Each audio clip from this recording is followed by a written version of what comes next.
रफीक कामदार हिंदुस्तानी reporter में आपका स्वागत है। आज 14 जनवरी कौसा के नूरबाग हॉल में मस्जिद वन मिशन इस के तहत जो है एक बहुत बड़ा प्रोग्राम हो रहा है। सभी मकतब फिक्र के उलमा हजरात और मुमरा कौसा के तमाम मस्जिदों के ट्रस्टियान जो है इस प्रोग्राम में बुलाए गए हैं। ये मस्जिद से क्या क्या काम होने चाहिए, मुस्लिम माशरे में, इस्लामी माशरे में किस तरह से मस्जिद एक बदलाव का जो है एक बहुत बड़ा केंद्र बन सकता है।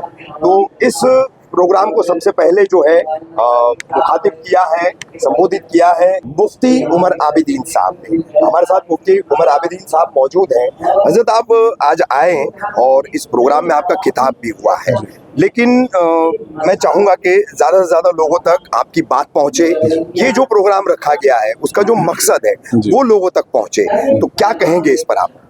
देखिए, असल में इस्लाम में इबादत यानी ईश्वर की वर्शिप और प्रार्थना के दो तरीक़े हैं। एक तरीक़ा वो है जिसको हम ख़ास वर्शिप कहते हैं, जैसे नमाज है, रोज़ा है, ज़कात है, हज है। तो इस तरीक़े से हम अपने ईश्वर की पूजा और प्रार्थना करते हैं। लेकिन दूसरा एक और तरीक़ा है इसके साथ साथ, वो है इंसानों की खिदमत, चाहे वो तालीम फराहम करके हो, खाना देकर हो, रोज़ी रोटी या जो भी हो। तो ये दो रास्ते हैं अपने खुदा तक पहुंचने के। तो माशाल्लाह मस्जिदों में नमाज़ें होती हैं, लोग इत्तिकाफ़ करते हैं और हज के लिए लोग जाते हैं। ये एक चैप्टर है जो बहुत अच्छे से काम कर रहा है और इसको इस्टेब्लिश रखना चाहिए। और मुल्क के मौजूदा हालात में मसाजिद की हिफाजत के लिए हमें सब तरह की कुर्बानियाँ देनी चाहिए, ठीक है।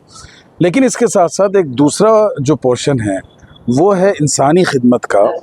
तो बहुत से इलाक़ों में इलाके के हालात की वजह से ये काम नहीं हो पा रहा है।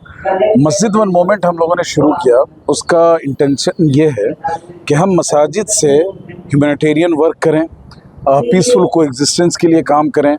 हुकूमतों को डेटा चाहिए होता है कहीं भी कोई डेवलपमेंट के काम करने के लिए, तो हमारे पास वो तफसीलात हों कि भाई इसमें इस इलाके में इतने ऑर्फन्स हैं, इतने विडोज़ हैं, इतने फिज़िकली चैलेंज हैं। तो ये डेटा और ये सब चीज़ें हमारे पास होंगी तो हम कम्युनिटी डेवलपमेंट और अपलिफ्टमेंट का काम कर पाएंगे।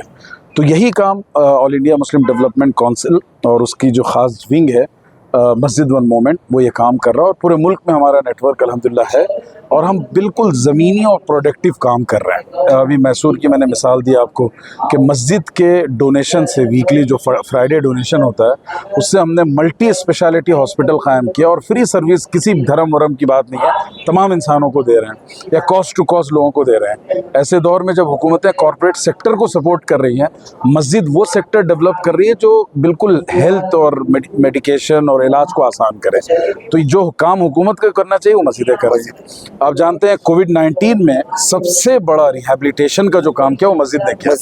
कोई धर्म की इबादतगाह इसकी मिसाल नहीं पेश कर सकता जितना मस्जिदों ने किया।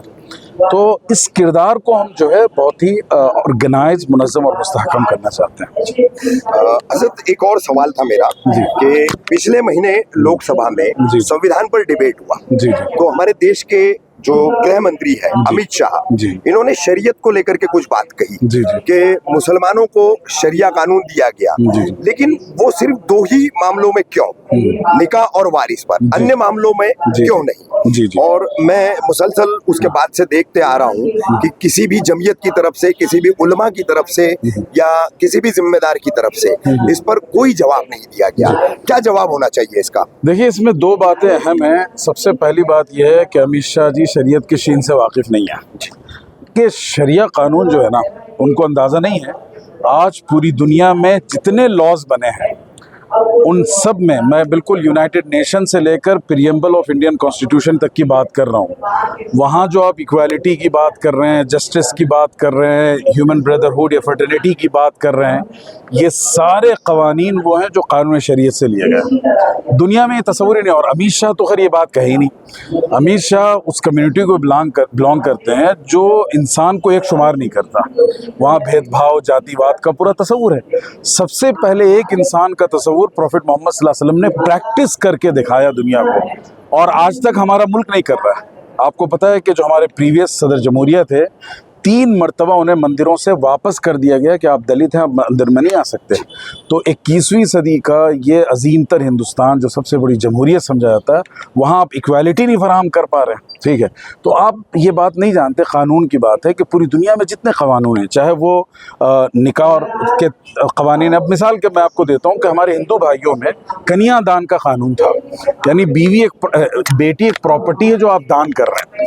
شریعت نے اس کو ایک سوشل پیکٹ کی حیثیت سے دکھایا, معاہدے کی حیثیت سے, کہ یہ دو بالغ آزاد مرد عورت کا رشتہ ہے جو دونوں اپنی مرضی سے اسٹیبلش کرتے ہیں, یہ دان کا کام نہیں ہے. تو یہ قانون جو آج انڈیا نے لیا, یہ اسلام کا دیا ہوا قانون ہے. اسی طریقے سے انہیریٹنس میں آپ دیکھ لیں کہ ہمارے ملک کے پاس تو یعنی جو ہمارے یہاں جو مختلف قومیں ہیں, لڑکیوں کو وراثت نہیں دی جاتی تھی, صرف بڑے بیٹے کو یا صرف بیٹوں کو دیا جاتا تھا. اسلام نے جو ہے لڑکے اور لڑکی دونوں کا حق رجسٹر کیا, اس کو پروٹیکشن دیا. آج ہمارا ملک اس کی بات کر رہا ہے. تو جو بھی دنیا میں قوانین بنے ہیں, چاہے وہ ویمن امپاورمنٹ کے حوالے سے ہو, یا ایکویلٹی سے ریلیٹڈ ہو, یا ایکول جسٹس سے ریلیٹڈ ہو, یہ سب کا سب اسلامی قانون کا احسان ہے. ایک بات یہ. دوسری بات یہ ہے کہ دیکھیے, اسلامی قانون اور جو کنونشنل لا اور شریعہ لا میں اس میں ایک بہت بڑا بنیادی فرق ہے. فرق یہ ہے, شریعہ لا جب کوئی قانون بناتا ہے, اس کے پورے اس کے لیے پورا نظام سسٹم ڈیولپ کرتا ہے. مثال کے طور پر ہمارے یہاں شریعت میں شراب پینا حرام ہے, یا شراب پینے والے کو ہم یہ سزا دیں گے. تو سزا ہم کب دیں گے؟ جب ہم ایک پورا انوائرمنٹ ڈیولپ کریں کہ جس سوسائٹی میں شراب نہ ملے, اور اس کے بعد بھی اگر کوئی پی رہا ہے تو اس کو سزا دی جا رہی ہے. جو کنونشنل لا ہے, یہ دوغلا قانون ہے. کون سا قانون ہے؟ دوغلا قانون ہے. کیسے؟ ایک طرف آپ جو ہے جان رہے ہیں کہ شراب کی وجہ سے کرائمز بڑھ رہے ہیں, آپ قتل کی واردات, ریپ کے انسیڈنٹ, یہ ساری چیزیں اس کی بنیاد شراب ہے. ٹھیک ہے. ایکسیڈنٹ روزانہ سینکڑوں لوگ مر رہے ہیں, آپ جان رہے ہیں کہ شراب کی وجہ سے. تو چاہیے کیا کہ روٹ کاز کو بند کیجیے. روٹ کاز کو بند کرنے کا مطلب ہے کہ آپ شراب پہ بین لگا دیجیے تاکہ یہ سارے جرائم نہ ہوں.